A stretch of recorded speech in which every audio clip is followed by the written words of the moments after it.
ကြီးမားတဲ့ကြောက်တကားကြီးတွေကဖြည်းဖြည်းချင်းပိတ်နေပြီသူတို့ရဲ့ဒဏ်ရာရထားတဲ့တငယ်ချင်းကတော့အထဲမှာခြံနေခဲ့ပါတယ်အပြင်မှာရက်နေတဲ့လူတွေကတိတ်တဆိတ်ကြည့်နေကြပြီမဲ့ဘယ်သူမှဝင်ကူညီဖို့တတ်တည်မရှိကြဘူးအဲ့ဒီချိန်မှာပဲကောင်လေးအစ်တစ်ယောက်ကရှေ့ကိုတိုးထွက်လာပြီးမကြောက်မရွံ့ပဲအထဲကိုခုန်ဝင်သွားပြီသူဟာသူတို့ကိုကယ်ဖို့ကိုယ့်အသက်ကိုရင်းလိုက်တာပါ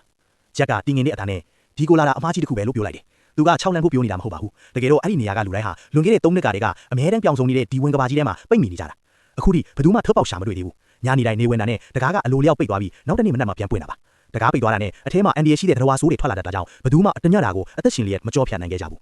တခြားရွေးချယ်စရာမရှိတော့တာကြောင့်ဂျက်နဲ့သောမတ်တို့ဟာဒဏ်ရာရနေတဲ့တငယ်ချင်းကိုမဲပုံအောင်ဖို့နေရာရှာခဲ့ကြတယ်ဒရဝါဆိုးတွေရဲ့ကြောက်စရာကောက်တဲ့အော်ထန်တွေကလည်းသူတို့နားကိုပိုတိုးလို့နီးကပ်လာခဲ့ပြီအဲ့ဒီအချိန်မှာသောမတ်ကနေရာမှာတွဲလောင်းကျနေတဲ့နွေပင်တွေကိုသတိထားမိသွားတယ်မောင်စားပြူလာတာနဲ့အမျှသူတို့ဟာဒဏ်ရာရနေတဲ့တငယ်ချင်းကိုနွေပင်တွေနဲ့ခိုင်အောင်ချီနှောင်ထားလိုက်ကြတယ်ချက်ချဲဆိုသလိုပဲစင်ကြံလိုင်းရဲ့အဆုံးကနေကြောက်စရာကောက်တဲ့ဒရဝါကြီးတကောင်ထွက်လာပါတယ်သူ့ရဲ့နီးရဲနေတဲ့မျက်လုံးတွေကအမှောင်ထဲမှာတောက်ပြောင်နေတယ်ဂျက်ကလူတိုင်းကိုအတန်းမထွက်ဖို့အချက်ပြလိုက်ပါတယ်သူတို့3ယောက်ဟာအသက်ကိုအောင်ပြီးနေရာမှာကပ်နေလိုက်ကြတယ်အဲ့ဒီဒရဝါကြီးကပတ်ပတ်လေကိုခဏလောက်အနှံ့ခံကြည့်ပြီးမှပြန်ထွက်သွားတော့မှသူတို့လည်းတပ်ပြင်းချနိုင်ပါတော့တယ်ဒါပေမဲ့အန်ဒီရဲကမပြီးထိဘူးဆိုတာသူတို့သိပါတယ်ညကလည်းရှေးလျားတယ်လို့ဝင်ကဘာလမ်းကြောင်းတွေကလည်းအမြဲပြောင်းလဲနေတာပါနေမထွက်မချင်းသူတို့တနည်းနဲ့အသက်ရှင်အောင်စူးစမ်းရပါဦးမယ်